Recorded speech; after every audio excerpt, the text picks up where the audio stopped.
Las enormes puertas de cristal de la cámara del Consejo Galáctico se abrieron con un sonido similar al de un trueno lejano. El anciano Ket cruzó lentamente la entrada. Su antiguo cuerpo cristalino captaba la luz de 1000 soles diferentes que se reflejaban en la cúpula. La cámara bullía de conversaciones mientras representantes de docenas de mundos tomaban asiento en el suelo circular. El anciano había llamado a esta sesión de emergencia algo que no había sucedido en más de 300 años. Su pueblo, los Borak, se encontraban entre las especies más antiguas de la galaxia. Habían visto civilizaciones surgir y caer como olas en una costa cósmica. Cuando un anciano vórtico convocaba un consejo de emergencia, incluso las especies más arrogantes prestaban atención. El comandante Cis del Imperio Kraxen se removió en su asiento, con sus 4 enormes brazos cruzados sobre el pecho. Los Kraxin eran guerreros criados para la batalla y la conquista. Respetaban la fuerza y despreciaban la debilidad. Junto a él se sentaba la embajadora Belinara de la Federación de Comercio, con su piel azul resplandeciente mientras contaba las ganancias en su tableta de datos. Tras ellos, la hegemonía insectoide. Los delegados chasqueaban las mandíbulas en lo que parecía una conversación entre los de su especie. El anciano Ketur llegó al centro de la cámara y se detuvo. La sala quedó en silencio. Cuando habló, su voz llevaba el peso de milenios. «Los he llamado aquí para hablar de un peligro que se acerca a nuestra galaxia», comenzó. En el borde exterior, en un pequeño mundo azul que orbita una estrella amarilla, vive una especie que cambiará todo lo que sabemos sobre el poder, la guerra y la supervivencia. Una oleada de risas recorrió la cámara. El comandante Cis fue el primero en hablar. «Anciano, con respeto, habla con acertijos. ¿Qué especie primitiva podría amenazar nuestro orden establecido? El borde exterior no contiene más que bárbaros que apenas han aprendido a abandonar sus sistemas de origen». La forma de los ancianos se oscureció, señal de profunda preocupación entre su gente. Estos seres se hacen llamar humanos. Son, en efecto, primitivos para nuestros estándares. Solo recientemente han logrado viajar más rápido que la luz. Sus armas son rudimentarias. Sus naves son sencillas. Pero poseen algo que hemos olvidado. ¿Y qué es eso?, preguntó la embajadora Balinara, levantando la vista de sus cálculos. Se negaban a aceptar que la derrota fuera permanente. La cámara estalló en confusión. El sistema de traducción tuvo dificultades para asimilar el concepto. En la mayoría de los idiomas galácticos, no existía una palabra para una especie que seguía luchando tras la derrota. La traducción más cercana era locura o demencia. El anciano Ketur esperó a que el ruido se calmara antes de continuar. Los Vortach hemos presenciado el auge y la caída de 1000 civilizaciones. Hemos visto especies poderosas en la guerra, brillantes en la ciencia, sabias en la diplomacia. Pero nunca nos hemos encontrado con una especie que trate las adversidades imposibles como un simple problema más por resolver. Están hablando de necios testarudos, gruñó el comandante Cis. Todas las especies luchan con más fiereza cuando se ven acorraladas. Es instinto básico de supervivencia. No, respondió el anciano. Cuando la mayoría de las especies se ven acorraladas, se rinden o mueren con honor. Los humanos no hacen ninguna de las dos cosas. Cuando se ven acorralados, se adaptan. Cuando son derrotados, aprenden. Cuando son destruidos, se reconstruyen más fuertes que antes. El delegado de la Hegemony, el cálido maestro Tolo, chasqueó las mandíbulas en lo que parecía una risa entre los de su especie. Anciano, describes a niños jugando a la guerra. Hemos conquistado 1000 mundos. Sabemos lo que es la verdadera fuerza. Al otro lado de la galaxia, completamente inconsciente de que lo estaban discutiendo los seres más poderosos del espacio conocido, el capitán Hake Morrison se encontraba en el puente de la nave de exploración Liberty. La nave era pequeña para los estándares galácticos, con solo 12 tripulantes a bordo en lo que se suponía sería una misión rutinaria de reconocimiento del cinturón de asteroides designado XK-739. Hake era un humano típico en muchos sentidos. Había crecido en una granja en Kansas. Se unió al servicio espacial porque quería ver qué había más allá del cielo terrestre y ascendió de rango siendo confiable en lugar de brillante. Tenía 34 años, cabello castaño. Empezaban a aparecer canas en las sienes, y poseía la calma que hacía que la gente confiara en él en situaciones peligrosas. «Capitán, estoy leyendo unas señales de energía inusuales del cúmulo de asteroide 7», gritó la doctora Lisa Rodríguez desde su estación científica. Lisa era la xenobióloga de la nave, aunque hasta el momento solo había estudiado formas de vida terrestres, ya que nunca se habían encontrado con extraterrestres. Era una mujer pequeña de ojos y manos ágiles, de esas que desarmaban radios de niña solo para ver cómo funcionaban. ¿Qué tipo de señales de energía?, preguntó Jake, moviéndose para mirar las lecturas por encima de su hombro. Nunca había visto nada igual. Los patrones son demasiado regulares para ser naturales, pero no coinciden con ninguna tecnología conocida en nuestras bases de datos. Navegación.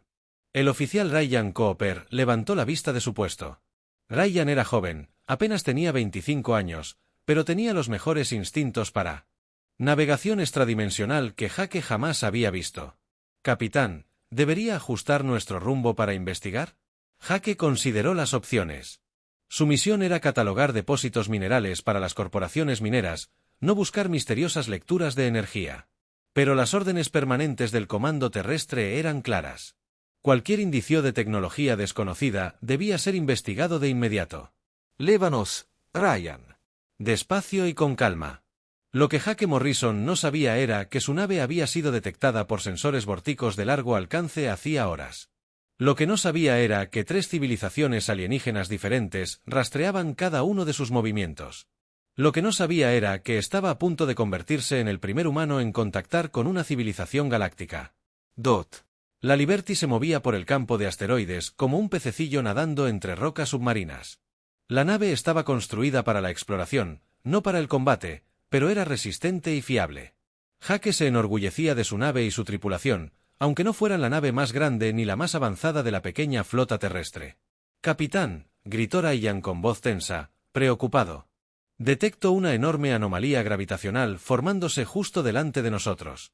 Es artificial, señor. Algo está creando un pozo de gravedad». Jake sintió un vuelco. En todos sus años de viajes espaciales, nunca se había encontrado con tecnología capaz de manipular la gravedad a tal escala. «¿Podemos liberarnos?» «Negativo, señor. Sea lo que sea que esté creando este campo, es más potente que nuestros motores». La DRA. Rodríguez escaneaba frenéticamente sus instrumentos. «Capitán, detecto descargas de energía masivas consistentes con algún tipo de tecnología más rápida que la luz». Múltiples fuentes no estaban solas allí afuera. Como convocadas por sus palabras, formas comenzaron a emerger de detrás de los asteroides, naves y naves alienígenas más grandes. No se parecían a nada en las bases de datos humanas, elegantes y depredadoras, construidas por mentes que pensaban de forma diferente sobre el espacio, la guerra y la supervivencia. Jake Morrison observó la flota alienígena que rodeaba su pequeña nave y tomó la decisión que introduciría a la humanidad en la política galáctica. En lugar de entrar en pánico o intentar huir, se volvió hacia su tripulación. «Lisa, necesito que registren todo lo que puedan sobre su tecnología.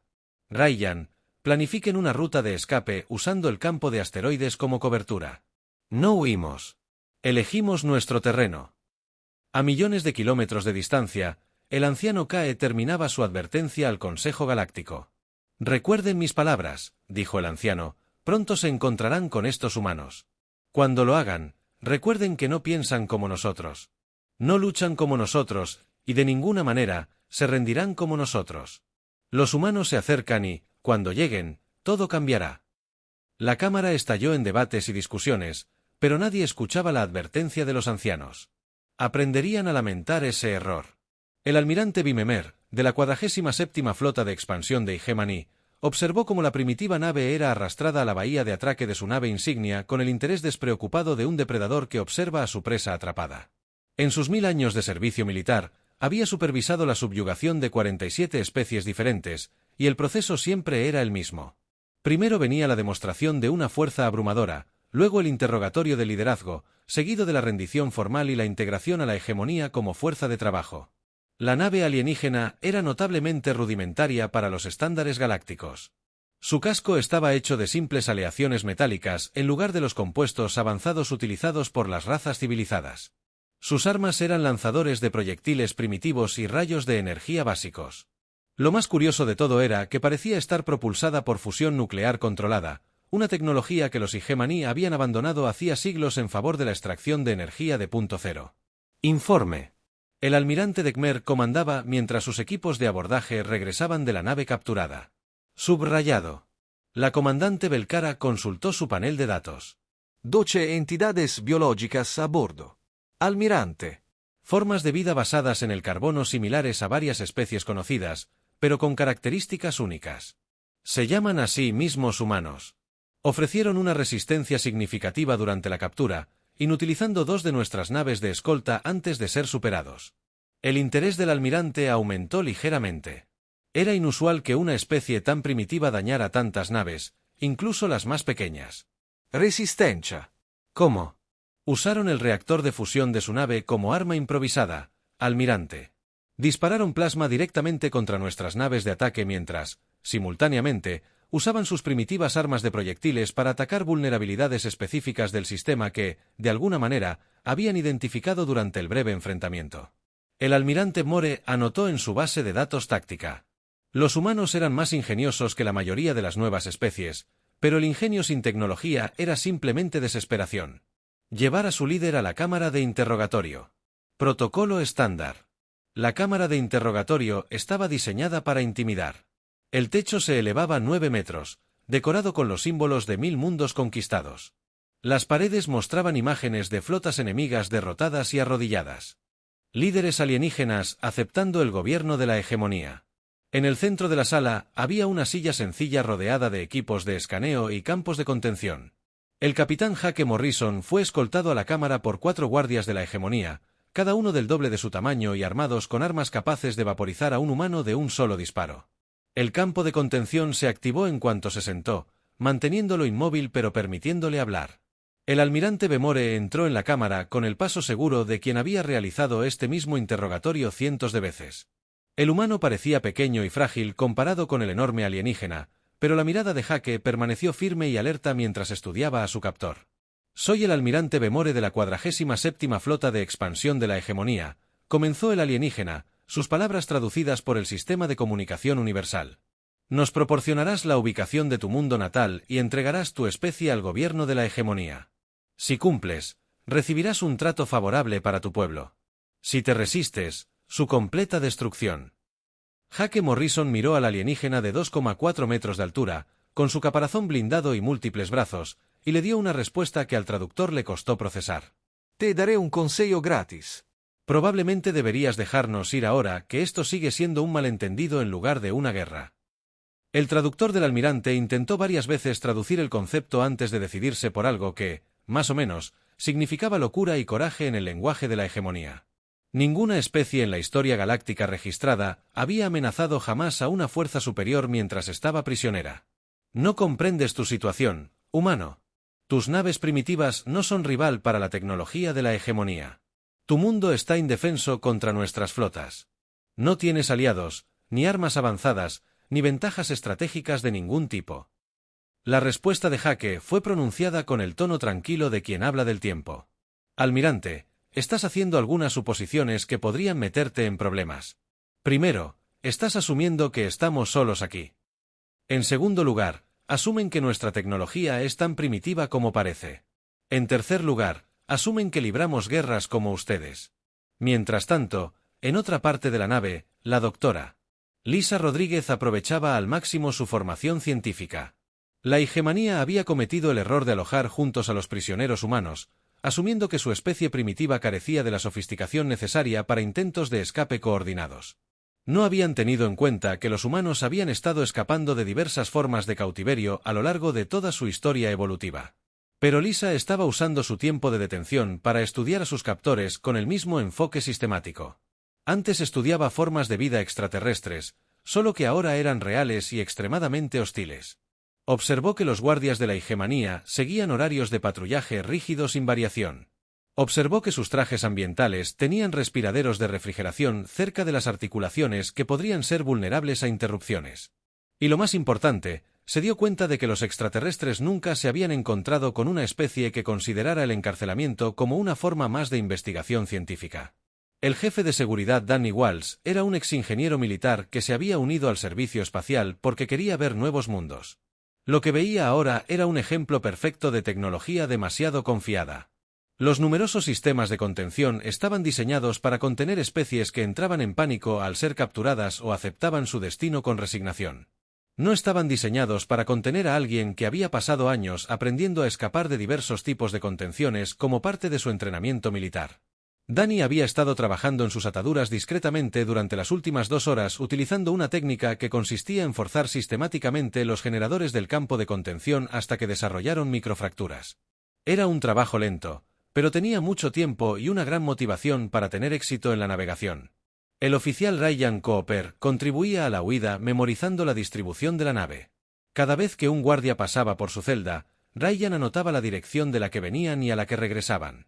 Estaba construyendo un mapa mental del interior de la nave, identificando posibles rutas a sistemas críticos como la sala de máquinas o el sistema de comunicaciones.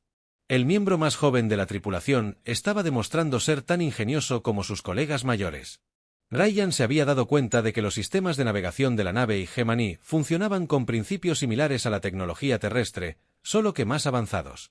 Si pudiera acceder a esos sistemas, podría enviar un mensaje a la Tierra o incluso influir en el rumbo de la nave. De vuelta en la cámara de interrogatorio, el almirante Pcamore estaba descubriendo que los humanos no seguían el patrón estándar de las especies derrotadas.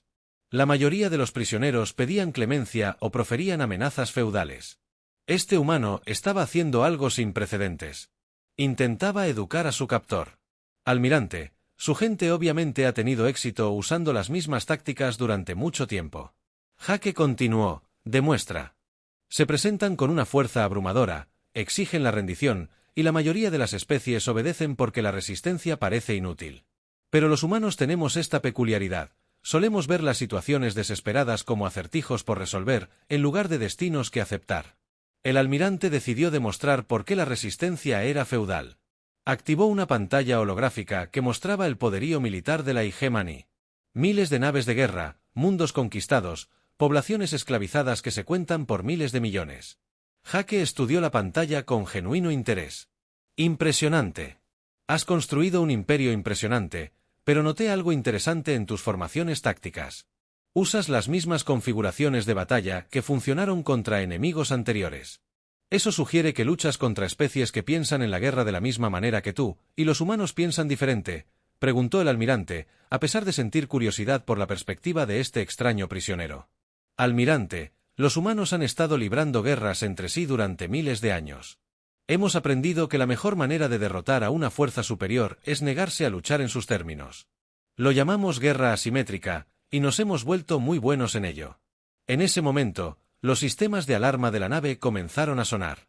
Danny Walsh había desactivado con éxito sus restricciones y ahora estaba saboteando sistemáticamente los sistemas críticos de la nave.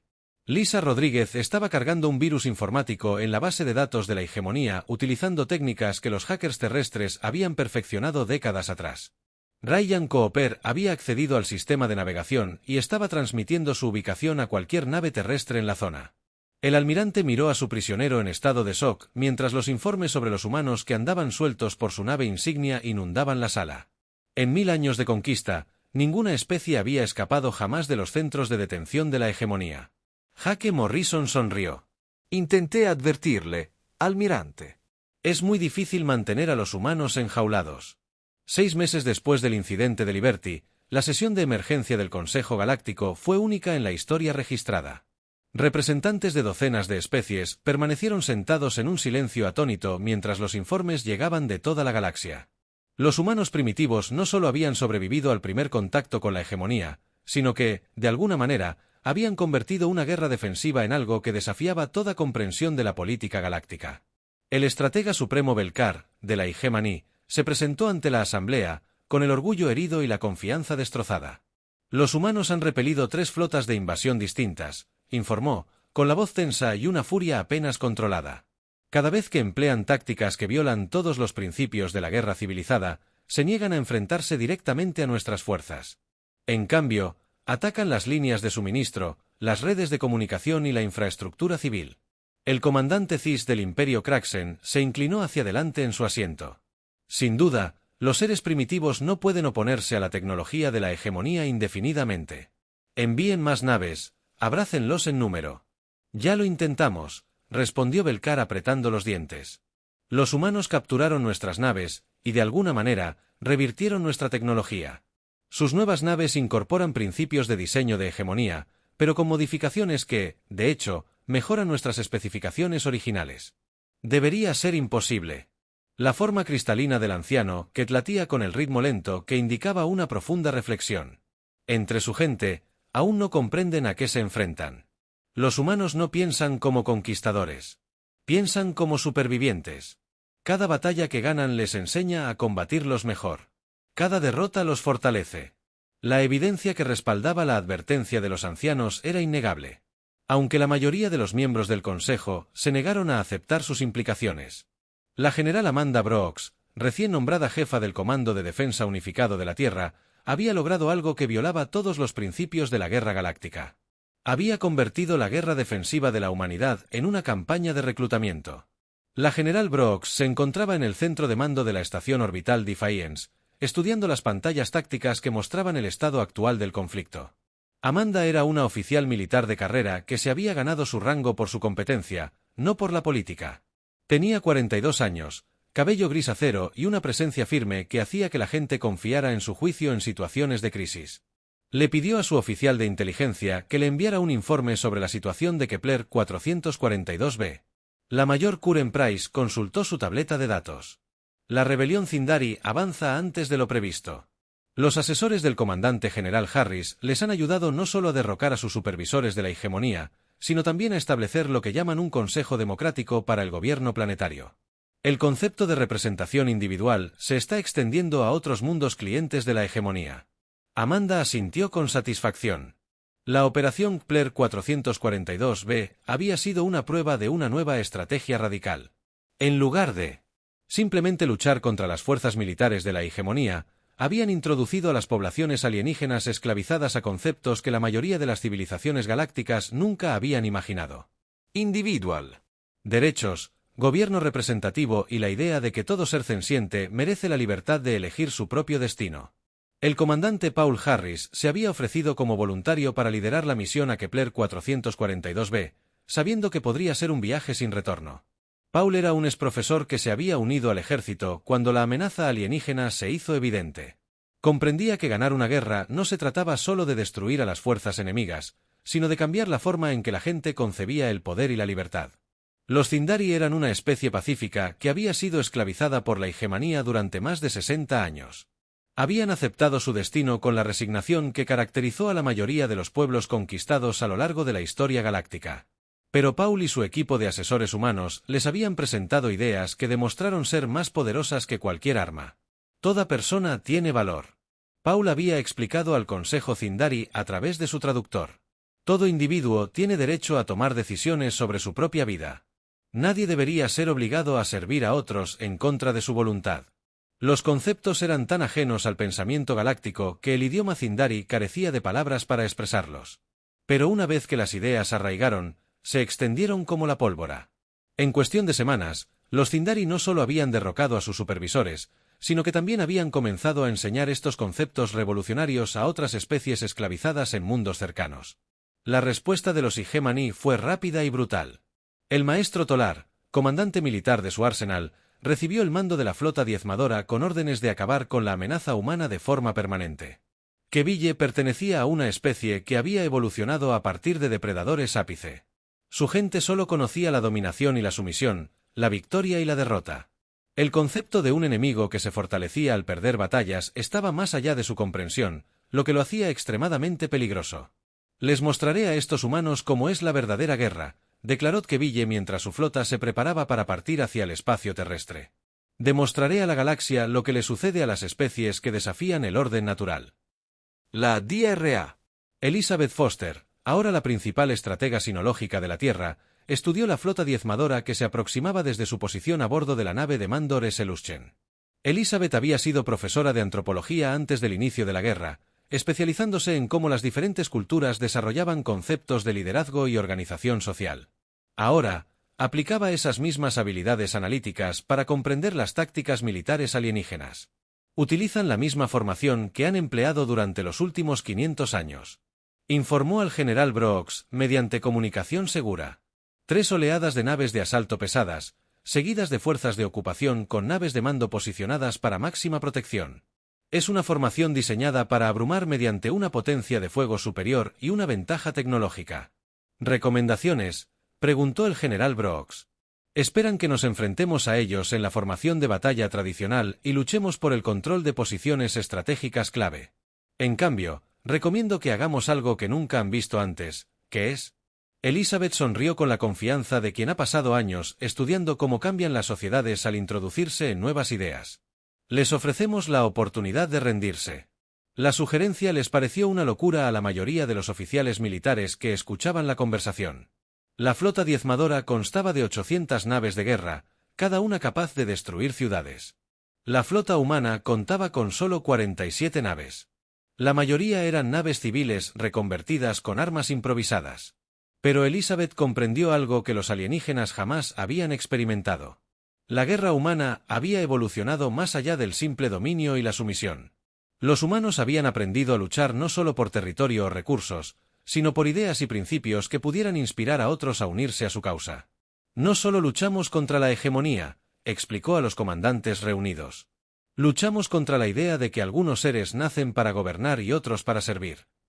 Cada alienígena que escucha nuestro mensaje y elige la libertad sobre la esclavitud se convierte en un aliado.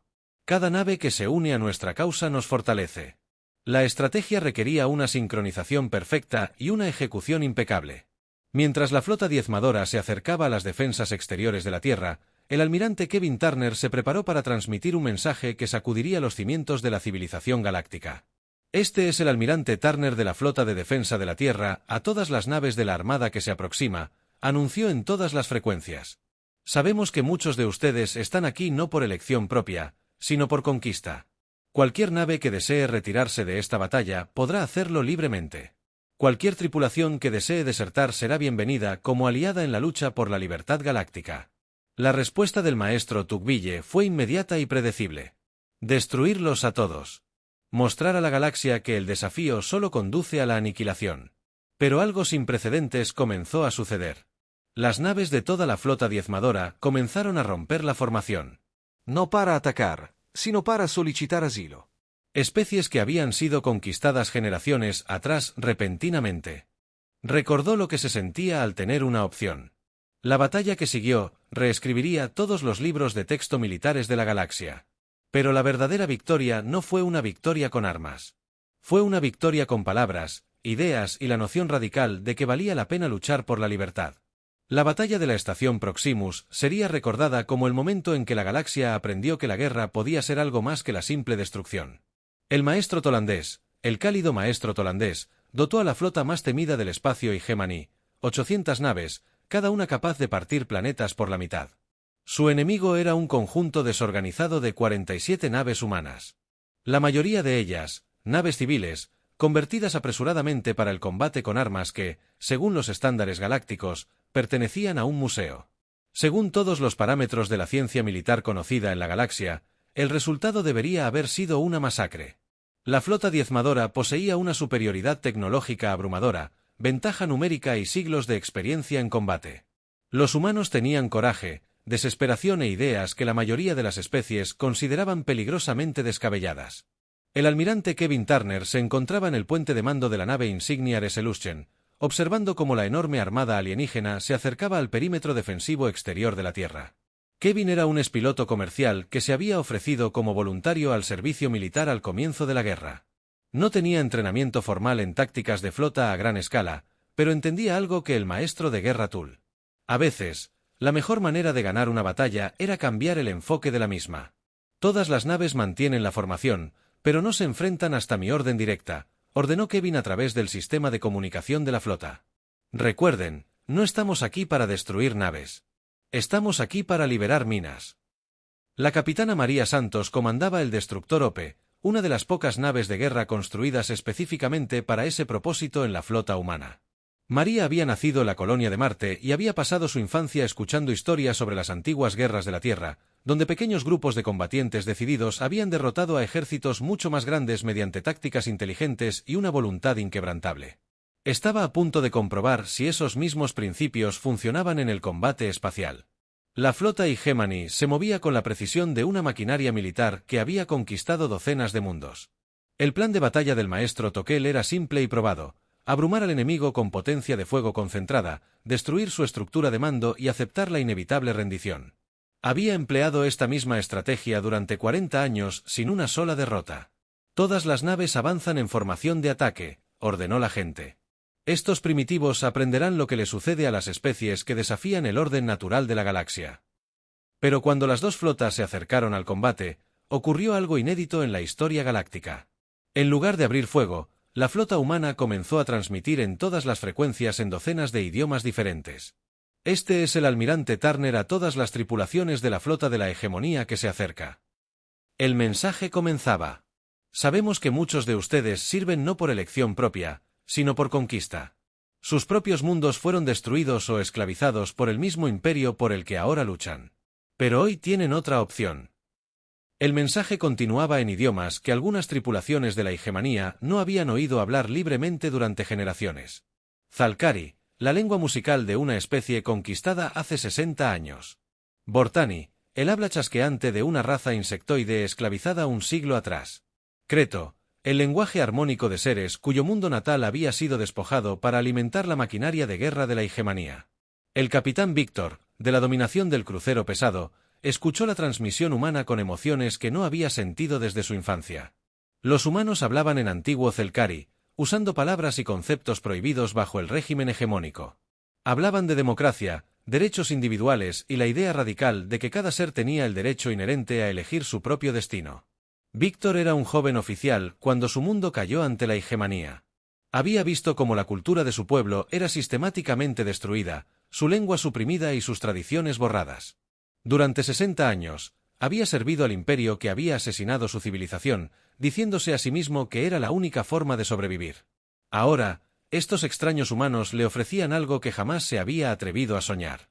Aquí el capitán Víctor, de la nave Zalcari, para la dominación de la flota humana, transmitió por un canal abierto. Solicito permiso para retirarme de esta batalla y buscar asilo con sus fuerzas. El maestro de guerra, Tolon, fue inmediato. Furia, todas las naves, destruyan la nave traidora inmediatamente. Muéstrenle a la flota lo que le sucede a quienes traicionan a la hegemonía. Pero Víctor no estaba solo. Al otro lado de la flota diezmadora, otras naves comenzaron a romper la formación, no para atacar, sino para desertar. Los humanos habían hecho algo que violaba todos los principios de la guerra galáctica. Habían convertido una flota enemiga en una oportunidad de reclutamiento. La capitana Santos se encontró frente a un acorazado Hegemony 3 veces más grande que su destructor. En lugar de intentar superar en velocidad o armamento a la enorme nave, abrió un canal de comunicación directo. Nave de la hegemonía, aquí el capitán Santos de la nave terrestre Ope. Por la configuración de su nave, veo que su tripulación es Credle. Tenemos registros históricos que demuestran que su pueblo se gobernó a sí mismo mediante lo que llamamos democracia de consenso. Cada individuo tenía voz en las decisiones importantes. No tienen que luchar por quienes destruyeron ese sistema. La capitana Credle, cantante de armonía, no había oído hablar de los conceptos originales de gobierno de su pueblo en más de 100 años. La hegemonía había prohibido tal conocimiento, declarándolo primitivo e ineficiente. Pero las palabras de los humanos despertaron recuerdos transmitidos de generación en su familia. Recuerdo las viejas canciones transmitidas. Recuerdo cuando nuestras voces importaban. Pueden volver a importar, respondió Santos. Únanse a nosotros y ayúdennos a construir una galaxia donde cada voz cuente. Para cuando comenzó el tiroteo, el maestro Tolandin contaba con menos de la mitad de su flota original. Más de 300 naves se habían unido a la causa humana o se habían retirado por completo de la batalla. Su abrumadora ventaja numérica se había evaporado no por una derrota militar, sino por una conversión ideológica. Los humanos libraron la batalla restante con las mismas tácticas poco convencionales que habían definido todo su esfuerzo bélico. En lugar de participar en el tradicional combate nave contra nave, utilizaron el campo de asteroides alrededor de la estación próxima como cobertura mientras transmitían propaganda continua al crucero de hegemonía restante. La DRA. Elizabeth Foster coordinó la campaña de guerra psicológica desde la resolución de la nave de mando. Elizabeth comprendió que cada nave de la hegemonía contenía tripulaciones de docenas de especies conquistadas diferentes, cada una con sus propias memorias culturales reprimidas y sueños enterrados de libertad. Dirija sus mensajes a tipos específicos de naves, instruyó a los equipos de comunicación. Los cruceros pesados están tripulados principalmente por Vortani, lo que les recuerda su antigua democracia de colmena. Los destructores utilizaron principalmente tripulaciones Kayeri, a quienes les hablaron sobre sus antiguos consejos de clan. La estrategia funcionó mejor de lo que nadie se había atrevido a esperar. A medida que la batalla se intensificaba, más naves seguían desertando de la flota de la hegemonía. Especies que habían olvidado que alguna vez tuvieron opción recordaron de repente lo que se sentía la libertad. El maestro Cálido Tville, reducido al mando de menos de 50 naves, realizó su último y desesperado asalto a la nave de mando humana. Pero incluso mientras sus fuerzas se acercaban para lo que debería haber sido una victoria fácil, la capitana Santos y su tripulación lograron una última victoria imposible. Utilizando técnicas prestadas de la antigua guerra naval terrestre, convirtieron su destructor dañado en una nave embestida, sacrificando su nave a Tolip. Mientras la Esperanza moría en una llamarada de fuego de fusión, Santos transmitió su último mensaje a la galaxia. Les habla la capitana Santos a todos los seres libres del mundo. Recuerden que la tiranía solo sobrevive mientras la gente crea que no tiene opción. Hoy elegimos luchar. Mañana podrán elegir ser libres. La batalla de la estación Proxy terminó con la completa destrucción de la flota diezmadora como fuerza de combate efectiva. Pero lo más importante es que marcó el principio del fin del imperio del miedo de la hegemonía. La noticia de la victoria humana se extendió por la galaxia a la velocidad de la luz, trayendo consigo ideas que resultarían más peligrosas para el viejo orden que cualquier arma jamás concebida. Un año después de que la primera nave humana se adentrara en la política galáctica, el antiguo orden que había gobernado la galaxia durante miles de años se derrumbaba. Pero no sucumbía a la conquista ni a la derrota militar. En cambio, estaba siendo transformado por algo mucho más poderoso y peligroso. La idea de que todo ser pensante merecía el derecho a elegir su propio destino. El anciano Ket se presentó ante la asamblea de emergencia de lo que antes se había llamado el Consejo Galáctico, pero ahora se conocía como la Alianza de Mundos Libres. Su forma cristalina latía con el lento ritmo de una profunda satisfacción mientras observaba la cámara transformada donde antes se sentaban los representantes de imperios e hegemonías.